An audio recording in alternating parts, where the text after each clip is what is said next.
Bom dia a todos. Nós vamos,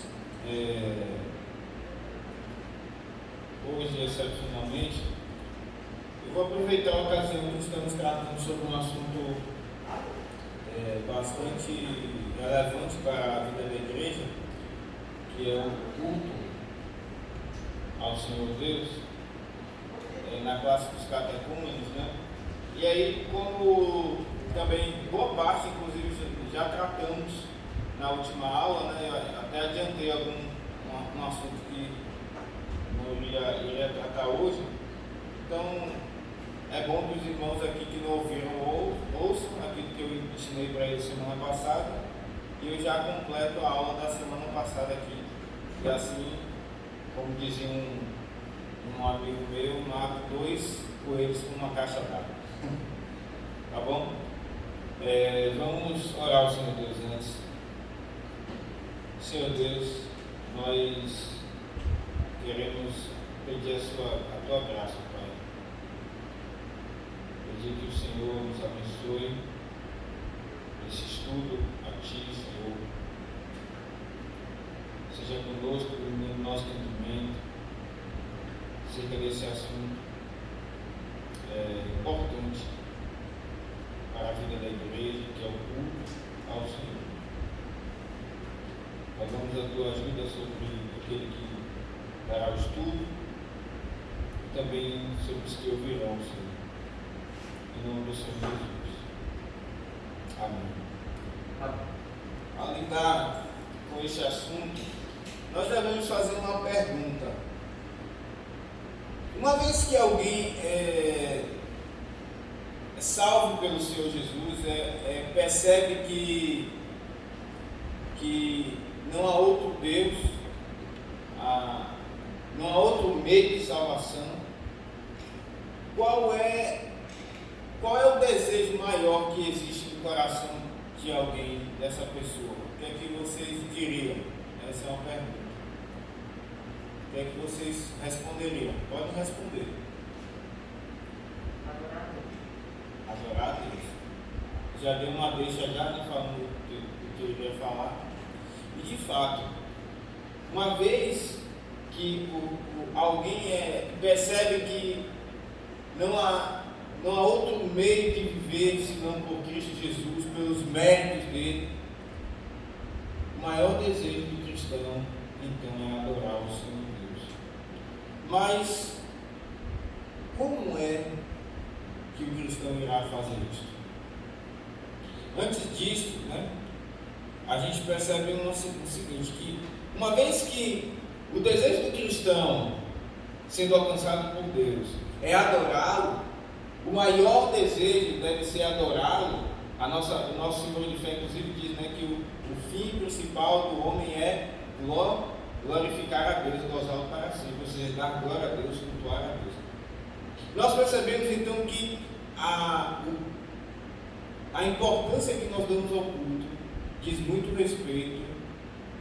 respeito à forma como o Senhor Deus tem operado na nossa vida, ou a importância que nós damos a essa salvação. A gente percebe muito que aqueles que são alcançados, né, no início, geralmente é assim, no início eles são muito zelosos para estar na igreja, no culto, para buscarem ao Senhor. Geralmente acontece assim. Por quê? Porque os olhos deles ali acabaram de ser abertos, eles perceberam a grandeza do Senhor, então eles sempre estão na casa do Senhor, reunidos com o povo do Senhor. Todavia, uma vez que nós relaxamos com isso, ou até mesmo se nós comparecemos à reunião, mas estamos aqui de forma indiferente, né? Nós então estamos mostrando para o Senhor que a salvação dele não é tão importante quanto deveria ser para nós.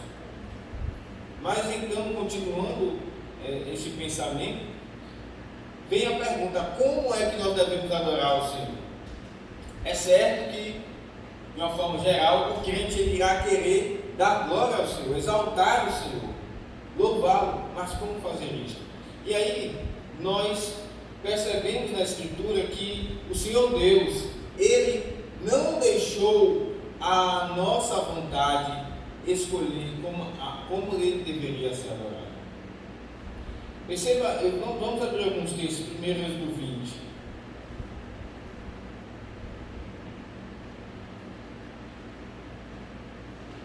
Peço que abra, Êxodo 20.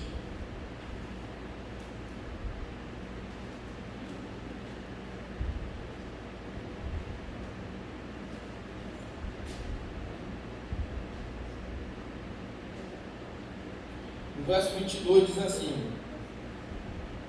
Então disse o Senhor a Moisés: Assim dirás aos filhos de Israel: Vistes que dos céus eu vos falei, não fareis deuses de prata ao lado de mim, nem deuses de ouro fareis para vós outros.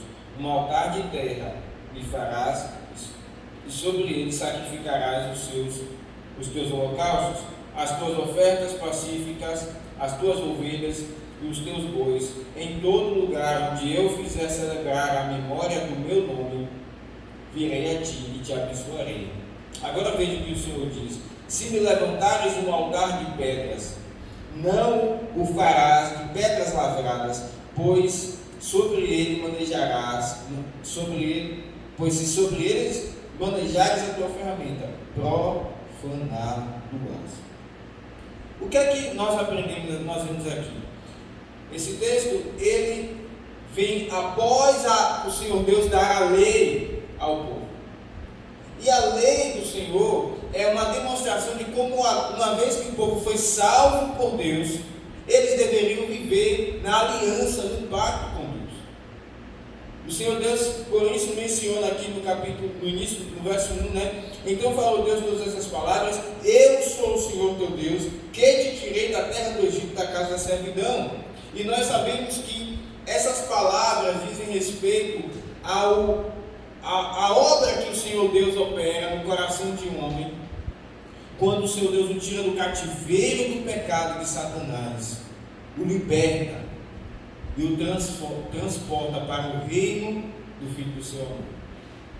Então, e essa obra nos lembra uma obra de graça do Senhor. O Senhor, em outras palavras aqui então, em Êxodo 20, verso 2, está nos fazendo lembrar a obra graciosa da redenção. Ele está dizendo: eu vos salvei pela graça e vos fiz meus servos, agora vivam desta maneira, de forma santa como eu sou. Em outras palavras, o Senhor está dizendo isso. E após dar o resto da lei, o Senhor então fala do culto. E ele então chegando aqui ao verso 25, ele diz: se me levantares um altar de pedras, não farás de pedras lavadas, pois se sobre ele manejares a tua ferramenta, profaná-lo-ás. Ou seja, o Senhor está nos dizendo o seguinte: se vocês vão erigir um lugar para adorar, tem que ser, como ele disse no verso 24, onde eu fizer celebrar a memória do meu nome, eu irei dizer para vocês onde será este lugar. E quando este lugar for erigido, vocês não podem usar a ferramenta de vocês neste templo. O que isso significa? O Senhor estava dizendo ao povo: a edificação do lugar não será uma obra de vocês, será uma obra minha. Vocês irão tirar a pedra para erigir o lugar, mas vocês não vão, em outras palavras, né, nós aprendemos aqui, vocês não vão desenhar a pedra da forma mais bonita que vocês pensarem. Vocês irão pegar a pedra bruta e irão colocar lá, porque se vocês manejarem a tua ferramenta sobre ela, vocês irão profanar. O que o Senhor Deus está ensinando o povo aqui, desde o início, meus irmãos, é que o lugar do templo e tudo o que nele acontece não pode ser fruto do nosso senso de beleza próprio. É mais bonito desta forma, então vamos fazer assim. Da nossa imaginação meramente. Tudo tudo deveria ser conforme o Senhor Deus ordenasse. É por isso que ele diz: se vocês manejarem a tua ferramenta, vocês vão profanar o templo. E é por isso que, então, depois, o Senhor Deus passa a detalhar, e aí nós vamos correr aqui rapidamente dos capítulos 25 a 31, para ver que o Senhor Deus, de fato, ele não deixou a cargo do povo como o culto deveria acontecer. Perceba que no capítulo 25, o Senhor Deus passa a dar as instruções da arca, por exemplo. Como a arca deveria ser feita? Tinha que ter uma arca, o material da arca, a madeira da arca, o Senhor diz qual seria, as medidas, altura, comprimento, largura, o Senhor diz qual seria. Depois ele vai falar do propiciatório, da mesa, do candelabro. No capítulo 27, do altar, do holocausto. No capítulo 28, ele fala sobre as vestes que os sacerdotes iriam usar. Até isso, qual o tecido das vestes. No capítulo 29, ele fala das ofertas. No capítulo 30, ele fala do altar, da bacia, do óleo da unção. E finalizando o capítulo 31, falando do sábado do Senhor. Então perceba que tudo relacionado ao culto, o Senhor diz como deveria acontecer. É interessante, meus irmãos, porque nós reformados dizemos várias vezes, né, a salvação ela é pela graça. Mas muitas vezes os nossos cultos são mais pelas obras do que pela graça. Muitas vezes os nossos cultos têm mais as nossas impressões do que as impressões graciosas do Senhor. Então, se fomos salvos pela graça, o culto também deve ser pela graça, ou seja, começado pelo Senhor. Ele inicia, Ele diz como tem que ser, e nós seguimos a vontade dele. E acerca disso, então, nós chegamos a falar do que é chamado dos princípios que devem reger o culto, os princípios que regem o culto. Há 3 princípios na história da igreja que regem, que nós vimos que dizem respeito ao culto. Nós vamos falar rapidamente sobre eles aqui. O primeiro deles é o princípio romano. Qual é? Qual é o princípio da missa católica romana? O princípio da missa católica romana é o seguinte, são 2, basicamente. O Papa, ele tem autoridade para dizer o que deve acontecer também, ou seja, não é só a Escritura, também o Papa. Eles dizem que, na verdade, a Escritura rege, mas na prática, se o Papa ele diz algo que acrescenta a Escritura, ou até mesmo às vezes contraria, então é válido. Esse é o princípio da missa. E, somando-se a isso, eles se adequam à cultura do local. Talvez você tenha ido alguma vez a algum interior e visto alguma festa católica romana, e ali você talvez tenha visto que eles pegaram algum elemento de alguma festa que é mundana e acrescentaram a essa festa católica romana. Isso é mais comum no interior. Por que eles fazem isso? Eles fazem isso para atrair pessoas. Mas eles dizem, já que isso é bem próprio da cultura dos homens, vamos pegar e colocar na missa para atrair os outros. Então, esse é o princípio romano de culto. Mas existe um segundo que nós aprendemos na história da igreja, é o princípio chamado normativo, ou luterano. E o que é que Lutero, então, pensava? Ele dizia o seguinte: se não é proibido, então é permitido. Se a Escritura não proíbe, então ela permite. E qual o problema deste princípio de culto? É que nós vamos encontrar na igreja luterana, em algumas delas, pessoas usando velas. A Escritura não proíbe explicitamente o uso de velas no culto. Não existe.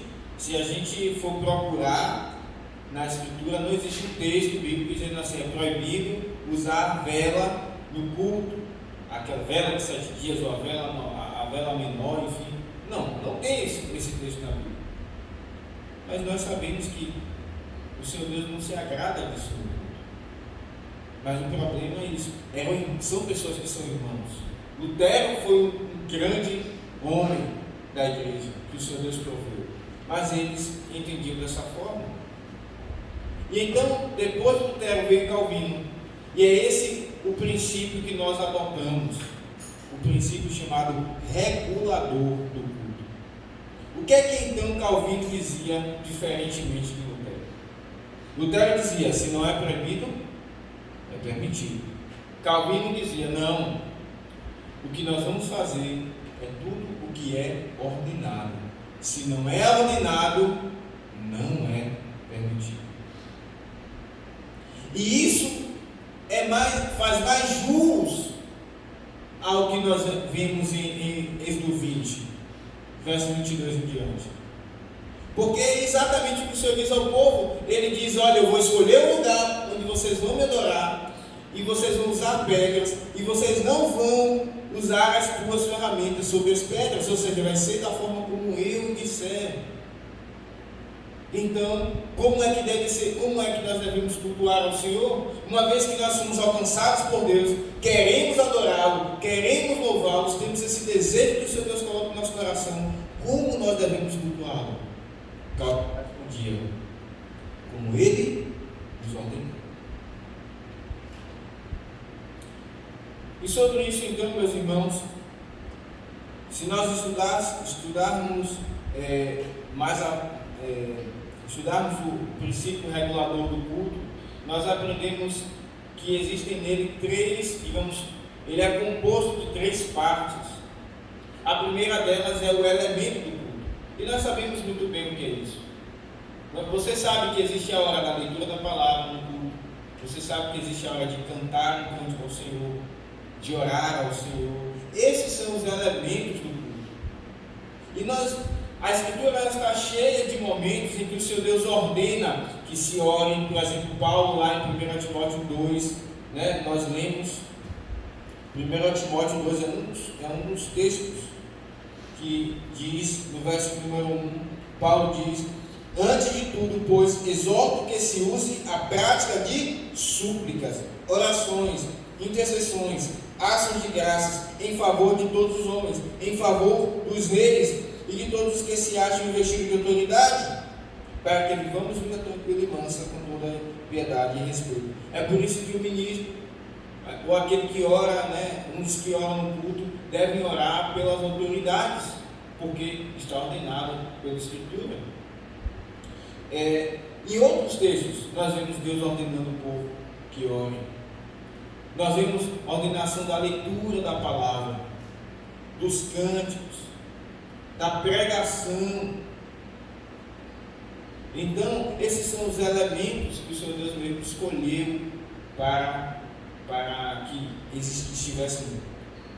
Mas uma segunda parte desse princípio regulador não é somente em relação ao elemento, em relação também à forma como esse elemento deve estar.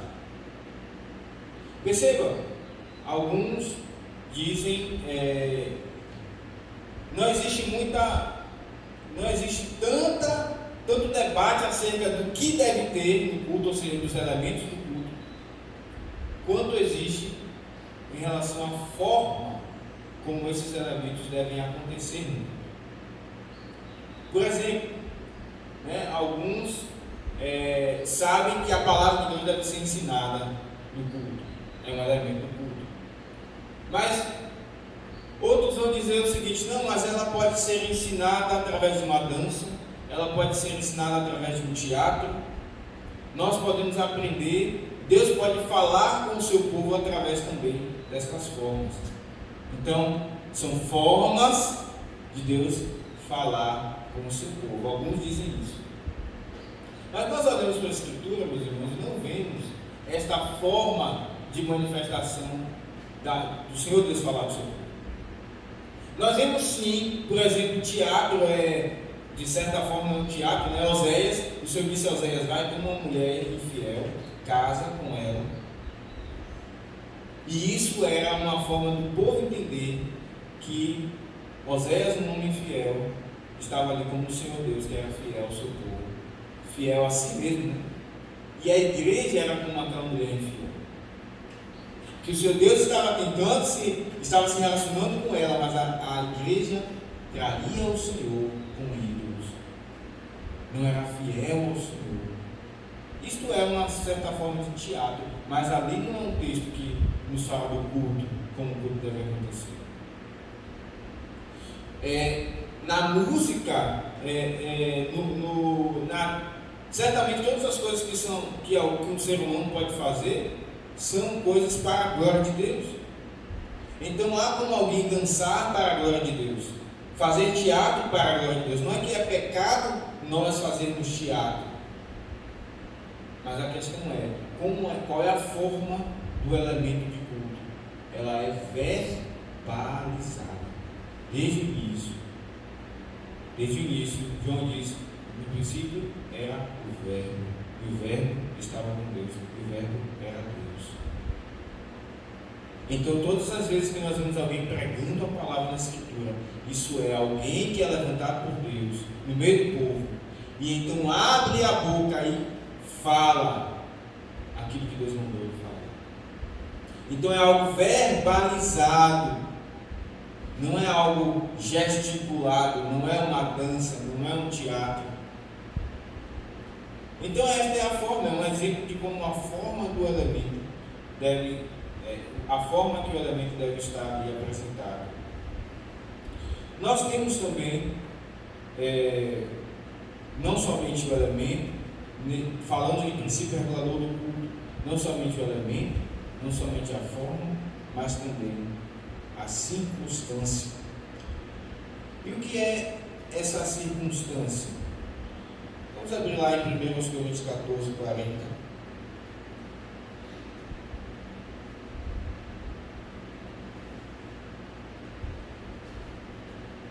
É um texto clássico sobre a circunstância. O que é circunstancial? Paulo diz assim: tudo, porém, seja feito com ordem, aliás, com decência e ordem. O que estava acontecendo no culto da igreja de Corinto? Mais de uma pessoa estava falando ao mesmo tempo. E Paulo diz: olha, se houverem quem fale em línguas, que sejam 2 ou 3. E quando houver, que haja intérprete, e cada um por sua vez. Era um momento da igreja em que havia de fato o dom de línguas estranhas, ou seja, línguas estrangeiras, línguas de outras nações. E então o Senhor Deus usava aquela pessoa para falar uma língua que ela nunca tinha falado na vida dela. E então ele ensinava. Quando ela orava, por exemplo, ou recebia uma revelação, ela o fazia falando dos mistérios do Senhor, de quem é o Senhor, da sua palavra. Era um ensino ao povo. Então o que estava acontecendo? Mais de uma pessoa querendo falar ao mesmo tempo. E Paulo diz: não seja assim. Deus não é um Deus de confusão. Então, tudo, porém, seja feito com decência e ordem. E esse é um princípio, meus irmãos, que nós aprendemos não somente nas reuniões do povo de Deus, nós aprendemos em toda reunião que os homens fazem. Se você for para uma reunião de trabalho, se você for para uma audiência jurídica, se você for para uma sala de aula na faculdade, qualquer lugar, esse princípio é seguido. Um fala e o outro escuta. Isso é, digamos assim, um bom senso. E é sobre isso que a circunstância do culto fala. O que é circunstancial? É aquilo que nós percebemos para o bom andamento da reunião, são necessárias algumas coisas, por exemplo, o microfone que eu estou usando aqui. O microfone, iluminação, um ar-condicionado para um melhor conforto, as poltronas, são coisas relativas a reuniões que os homens fazem naturalmente na sociedade, que não tem um sentido religioso. Por exemplo, nós cantamos ao Senhor e tem um sentido religioso, porque nós cantamos acerca de quem Ele é, das suas obras. A pregação tem um sentido religioso. Mas o que é circunstancial, o som, se por exemplo aqui faltar energia, eu vou deixar o microfone e vou falar um pouco mais alto, mas nós não vamos deixar de fazer a reunião por causa disso. Se tem igrejas que não têm condição de ter poltronas, não vão fazer o culto por causa disso? Não. Então, são coisas que não necessariamente devem estar no culto, tem um sentido religioso, mas estão muitas vezes para um melhor andamento da reunião. Então, quando nós falamos de princípio regulador do culto, que foi ensinado por Calvino, diferente de Lutero e também dos católicos romanos, nós falamos dessas três partes. Nós falamos dos elementos do culto, nós falamos da forma como esses elementos devem se manifestar no culto, e nós falamos das circunstâncias do culto. E aí nós caminhamos então, meus irmãos, para algo que também é relacionado ao culto, que são exatamente a questão das imagens. Eu gostaria de ler a nossa confissão de fé.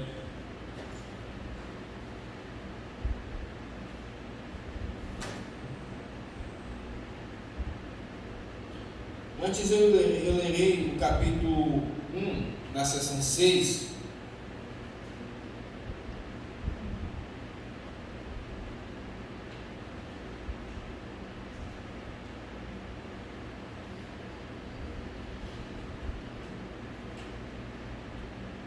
Que é sobre a questão da circunstância, que eu havia falado para os irmãos, só para que fique mais claro. Diz assim: a Escritura nada se acrescentará em tempo algum, nem por novas revelações do Espírito, nem por tradições dos homens. Reconhecemos, entretanto, ser necessária a íntima iluminação do Espírito de Deus para a salvadora compreensão das coisas reveladas na palavra. E que há algumas, perceba, circunstâncias quanto ao culto de Deus e ao governo da igreja, comuns às nações e sociedades humanas, está vendo o que eu havia falado antes, as quais têm de ser ordenadas pela luz da natureza ou pela prudência cristã, segundo as regras da palavra, que sempre devem ser observadas. Ou seja, embora sejam questões circunstanciais, não são questões assim que fogem ao bom senso e até mesmo a princípios gerais da Escritura. Agora vejamos acerca do culto.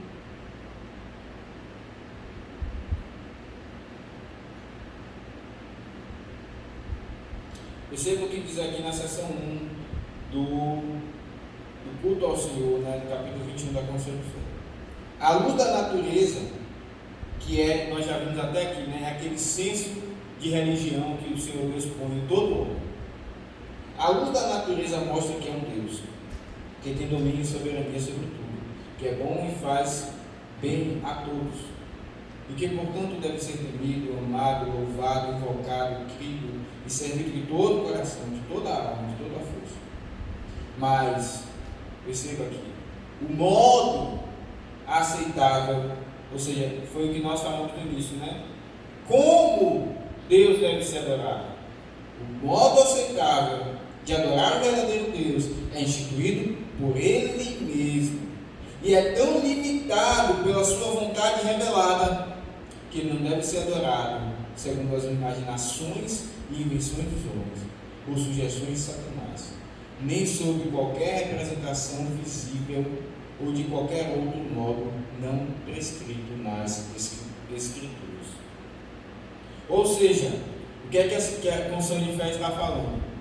Parafraseando, né, o que a confissão de fé está dizendo.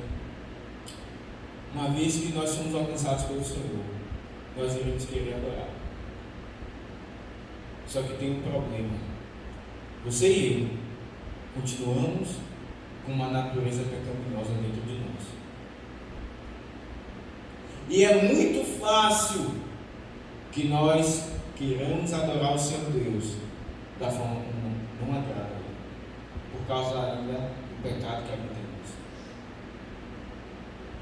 Calvino já dizia, né? O coração do homem é uma fábrica de ídolos. Então, o que acontece? Os homens frequentemente eles imaginam a Deus. Existe, meus irmãos, um esforço grande que é pecaminoso e que habita dentro de nós, que é a tentativa de imaginar a Deus como Ele é a tentativa de esboçar como Deus é, de desenhá-lo. Só que tem um problema grande nessa tentativa. Abram lá em Atos 17. Paulo fala sobre isso. Muito interessante. Atos 17, verso 25.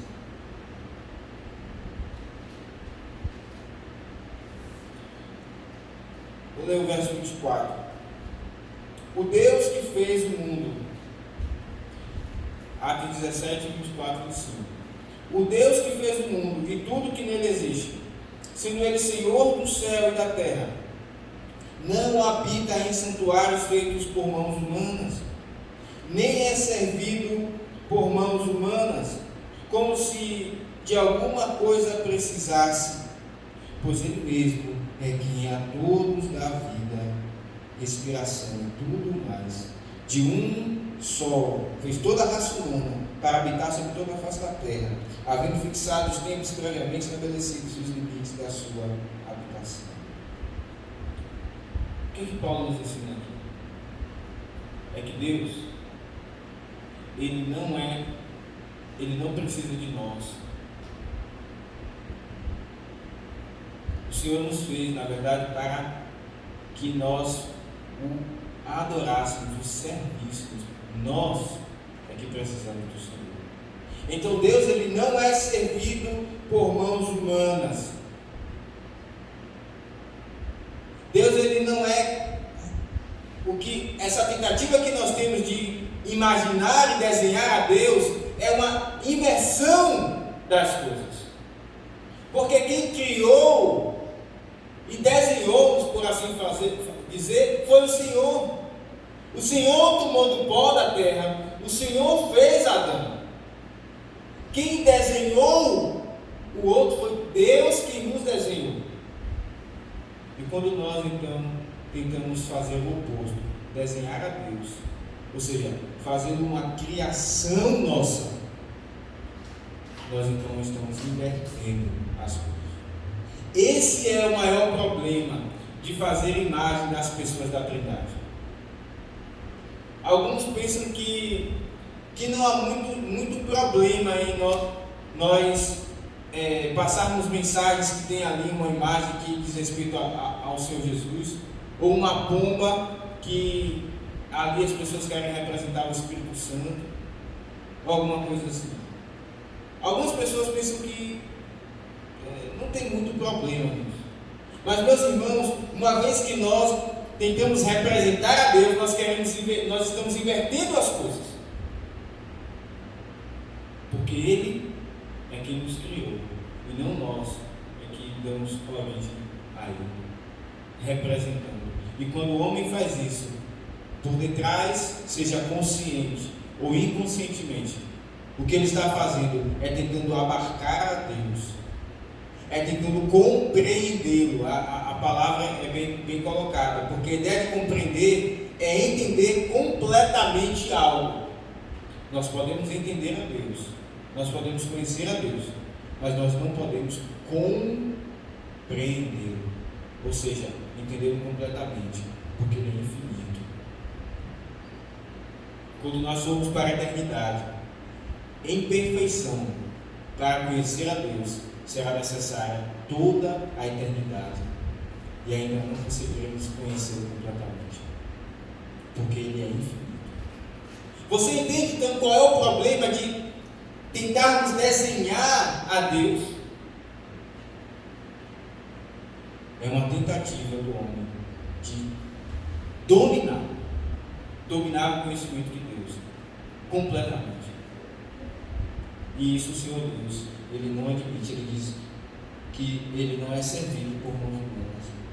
Ele mesmo é quem dá todos a vida, ou seja, Ele é quem dá a origem a nós, Ele é quem dá a vida a nós, e não ao contrário.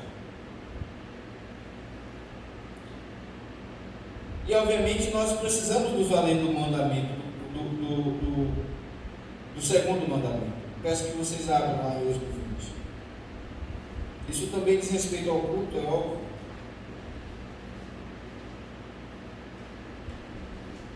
Aí já começamos mais a entrar na parte da aula de hoje, que seria para os catecúmenos. Na verdade, já comecei a falar algumas coisas, né, da questão da circunstância do culto, que eu não havia falado. Mas, propriamente, esta parte das imagens, né, também é da aula de hoje dos catecúmenos. Então perceba no capítulo 20 de Êxodo, a partir do verso 4. O mandamento quarto mandamento, aliás, o segundo mandamento: não farás para ti imagem de escultura, nem semelhança alguma do que há em cima dos céus, nem embaixo na terra, nem nas coisas debaixo da terra. Não as adorarás, nem lhes darás culto, nem lhes darás culto.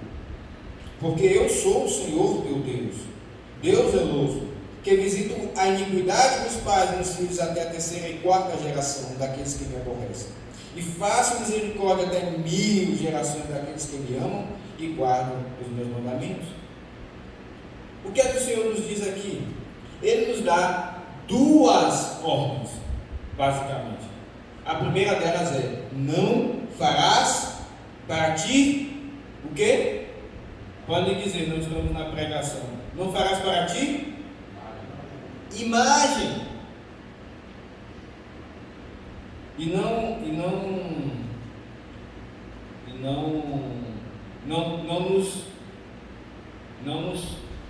não podemos nos sair dizendo: eu não faço imagem de escultura, né? É desenhado no papel, é virtual. Não, a ideia é não fazer imagem mesmo. Não farás para ti imagem, nem semelhança alguma do que há em cima do céu e embaixo da terra. Este é uma parte do segundo mandamento. Então, meus irmãos, pegando tudo que nós temos aprendido até aqui, por que nós não devemos fazer imagem para, seja lá em qualquer momento que seja, das pessoas da Trindade? Porque sempre que fazemos imagem é no sentido religioso. Perceba, há uma problemática que nós precisamos explicar aqui. O texto diz que nós também não devemos fazer imagem do que há, não somente do que há em cima dos céus. E nos céus não está somente o Senhor, né? Também há anjos, mas também embaixo na terra e nas águas debaixo da terra. O que é que tem embaixo na terra? O que é que tem na terra? Muita coisa: árvore, cachorro, a criação do Senhor. O que é que tem nas águas embaixo da terra? Peixe. Será que o Senhor então está dizendo, nos proibindo de fazer imagem dessas coisas?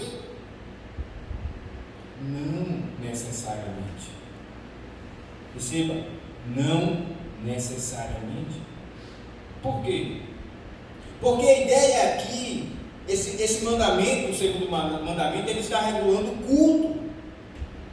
Então, se você desenha algum tipo da criação, alguma parte da criação, como por exemplo lá em Salvador, né, tem um ídolo chamado Iemanjá, acho que talvez os irmãos já devem ter ouvido falar. que eles dizem que é a rainha do mar, é uma sereia. Então eles desenham a sereia com um fim religioso, com um fim de culto, e nesse momento eles estão pecando contra este mandamento. Não há problema em desenharmos peixes, coisas que estão na água, ou coisas que estão em cima na terra, se nós não fizermos com um sentido religioso de cultuar. Mas a partir do momento que alguém desenha essas coisas, e há quem adore, né? Sol, há quem adore a vaca, há quem adore tanta coisa, né? Lá pelo lado do Oriente, a vaca não pode ser, ninguém pode matar a vaca, nem comê-la, porque ela lá é adorada. É um ser para ser adorado, segundo eles. Então é quebra desse mandamento. Então é uma das coisas que também não devemos desenhar, meus irmãos. Agora, eu lhe pergunto: há como alguém desenhar ou tentar representar numa imagem o Senhor Jesus sem ser com um fim religioso? Há como alguém tentar representar num teatro, ou desenhar num papel, ou num cartaz virtual, o Senhor Jesus dizer: não, isso aí eu estou desenhando como se eu desenhasse um animal ou alguma coisa nessa terra. Alguém faz isso? Não. Quando alguém desenha, tenta representar a imagem do Senhor Jesus, ele está fazendo com um sentido religioso. Nunca é possível desenhar alguma pessoa da Trindade sem ser no sentido religioso. E nesse sentido, então, quebra este mandamento. É por isso que a IPB, graças ao Senhor Deus, né, foi antes, o símbolo da IPB, não sei se vocês percebiam, tinha uma sarça e tinha uma pomba na sarça. E a ideia ali era representar o Espírito Santo. E então, depois de debates no Supremo Concílio e tudo mais, eles mudaram a logo da IPB. Se você olhar, por exemplo, nessas Bíblias que nós pedimos, as mais novas hoje, né? Por exemplo, aqui você não vai encontrar mais uma pomba na sarça. Por quê? Porque quebra o segundo mandamento. É a imagem da terceira pessoa da Trindade. Você associar. Que é a ideia, é a questão, é uma tentativa de associar, uma tentativa de lembrar aquele texto lá de Atos 2, né, que o Espírito desceu como pomba. O texto nem diz que ele desceu num formato, não foi uma pomba descendo, né, como tem até filme, desenho, né, que vem uma pomba assim, um espírito e tal, como pomba. E a ideia ali é fazer alusão não ao formato de uma pomba, mas fazer alusão a como uma pomba que vem descendo. E é simples.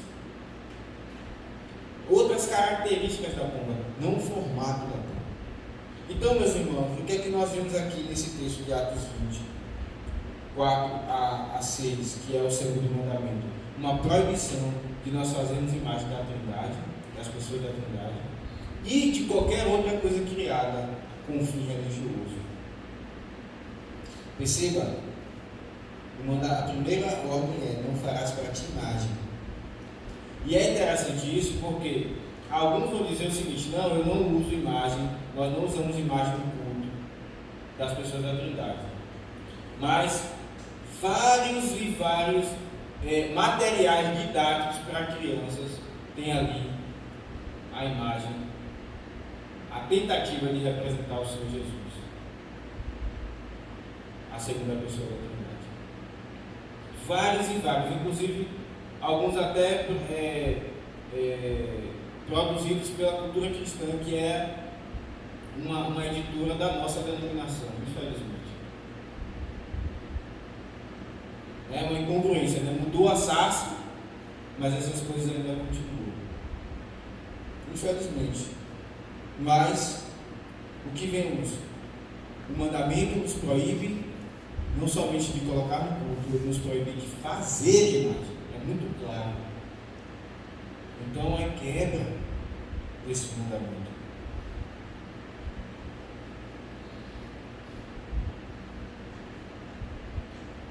Perceba que então existe aqui a segunda ordem. Não farás, é a primeira, não farás para ti imagem, mas a segunda ordem, não as adorarás, nem lhes darás culto, porque eu sou o Senhor teu Deus. Ou seja, eu sou o único Senhor a quem deve ser adorado. Eu sou o Senhor teu Deus que te tirei da terra do Egito e que digo para você como vocês devem me adorar. Então não façam imagem e nem as adorem, nem sirvam a elas. Então,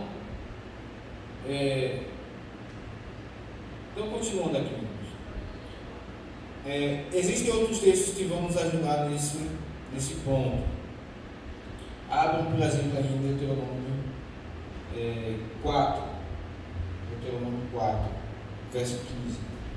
Diz assim: guardai, pois, cuidadosamente a vossa alma, pois aparência nenhuma vistes no dia em que o Senhor vosso Deus vos falou em Horebe no meio do fogo, para que não vos corrompais e vos façais alguma imagem esculpida na forma de ídolo, semelhança de homem ou de mulher, semelhança de algum animal que há na terra, semelhança de algum volátil que voa pelos céus, semelhança de algum animal que rasteja sobre a terra, semelhança de algum peixe que há nas águas debaixo da terra.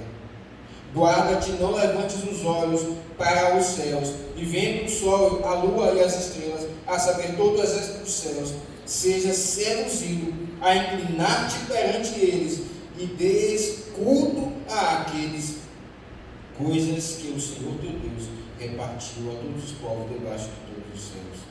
Mas o Senhor vos tomou e vos tirou da fornalha. Perceba que ele repete o primeiro versículo de Êxodo 20, o que nos lembra a salvação pela graça. O Senhor vos tirou da fornalha de ferro do Egito, para que, com que finalidade? Para que sejais povo de herança, como hoje se vê. Uma vez que o Senhor Deus nos salva, nós somos servos dele para fazer a vontade dele, e inclusive no culto é como ele ordenou.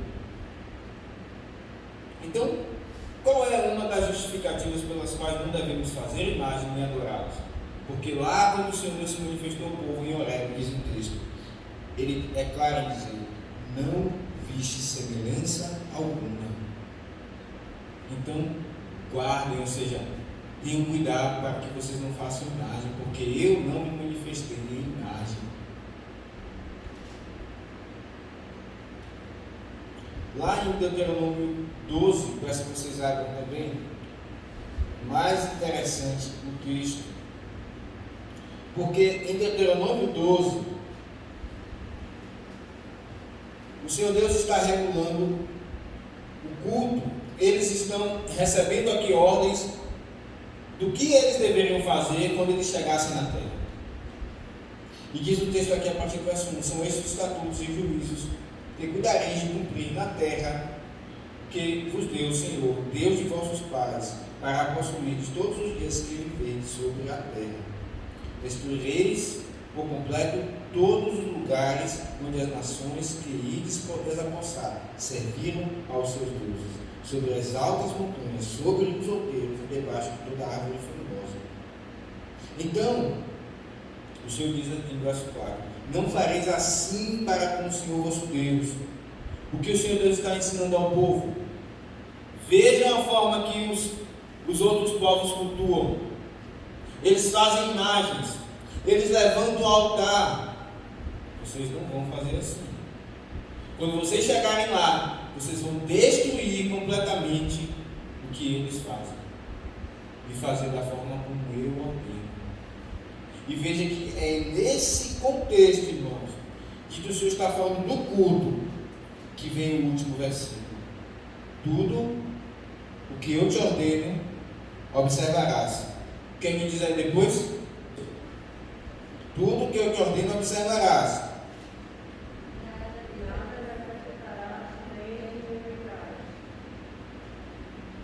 Percebam? No texto em que o Senhor está falando sobre como eles deveriam cultuar, no final de tudo, como que concluindo, resumindo, o Senhor diz: nada acrescente, nada diminui.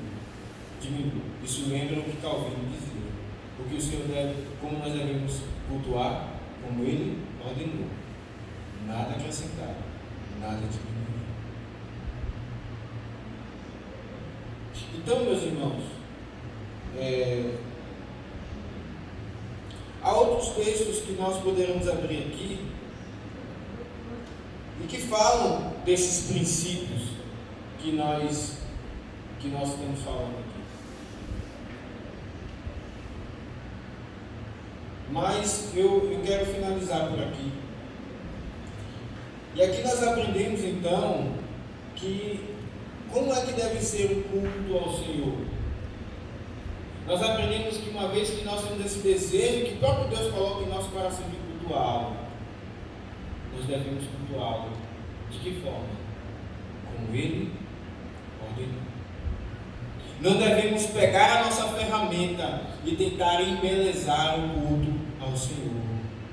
E muitas vezes nós temos as melhores das intenções de tornar mais bonito. Faz mais sentido dessa forma. Então estamos colocando a nossa ferramenta. Mas o Senhor diz: guarda-te, porque se vocês fizerem assim, vocês vão profanar o meu culto. Então, aqui aprendemos que o princípio que devemos seguir não é o romano. O princípio que devemos seguir não é o luterano, embora Lutero seja nosso irmão em Cristo, um grande homem do Senhor. Aquele que dizia que se não está proibido, podemos fazer. O princípio que devemos seguir é o regulador do culto, o que Calvino ensinava. Ele dizia: o que devemos fazer é o que o Senhor ordenou do culto. E isso nos mostra a obra graciosa do Senhor. Uma vez que Ele nos salvou pela graça, nós continuamos a viver pela graça, e especialmente no culto, nós o fazemos pela graça, ou seja, sem as nossas próprias obras. Este é o ensino que eu queria trazer para os irmãos, e peço que guardem isto no coração. Culto ao Senhor. Por que o Senhor Deus ele não determinou a cor da nossa roupa na Escritura? Embora nós devamos cuidar para não nos vestir de forma extravagante. Por que Ele não determinou até mesmo nem o tamanho, quantos centímetros a roupa deveria ter? Porque devemos usar um bom senso cristão, mas Ele determinou como o culto deveria ser. Então, isso nos mostra que Ele zela muito pelo culto a Ele. Então, nós devemos também zelar por Ele. Que o Senhor Deus, então, nos abençoe. Então, o que é que acontece? Nós temos, digamos assim, que 3 tipos de documentos. A Escritura, e ela é a única, a própria confissão diz isso, a única regra de fé e de prática é a Escritura. O que é o segundo tipo de documento são os símbolos de fé, a confissão e os catecismos. E eles não são da mesma natureza que a Escritura. Eles são uma fiel interpretação da Escritura, ou seja, eles nos auxiliam para interpretar a Escritura no sentido, inclusive, do culto. Então, como é que devemos cultuar? Nós devemos ir para a Escritura. Mas muitas vezes nós não temos o esclarecimento necessário. Então nós pegamos o símbolo de fé para nos ajudar no entendimento dessas coisas. E existe então o terceiro tipo de documento, que é a Constituição. A Constituição, ela rege mais como a igreja deve proceder na sua ordem, na sua organização como uma instituição religiosa. Então, assim, administrativamente, essa é a palavra, presidente. Então, assim, a Constituição ela fala de coisa do culto, né? Mas majoritariamente o que ela rege é sobre administrativamente. Aí tem até às vezes tem alguns artigos que entram nessa questão do culto, né? E que às vezes as pessoas, por exemplo, essa questão de imagem mesmo, para fins didáticos, se eu não me engano, tem algum artigo na Constituição que fala sobre isso. Então as pessoas vão se valer desse artigo, para dizer, não, a Constituição permite. Só que a Constituição não é, o fim dela, a natureza dela não é para isso. É para reger administrativamente a igreja.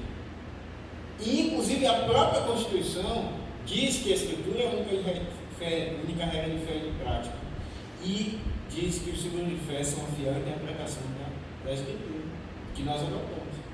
Então, algo que quebre a Escritura, que quebre o símbolo de fé, mesmo que esteja na Constituição, é como se fosse uma anomalia. Ela está indo para ela mesma. Entendeu? Senhor nosso Deus, muito obrigado, Pai, pelo Senhor nos orientar, nos ordenar na forma como devemos procurar o Senhor. Pelo Senhor nos mostrar o quão caro para o Senhor é o culto ao Senhor, que Tu não deixastes para fazermos conforme as nossas imaginações, mas o Senhor mesmo ordena conforme o Senhor quer. Ó Deus, muito obrigado pelas Tuas instruções, aplica-as no nosso coração. Transforma e purifica a Tua igreja. Em nome do Teu bendito Filho, nós oramos.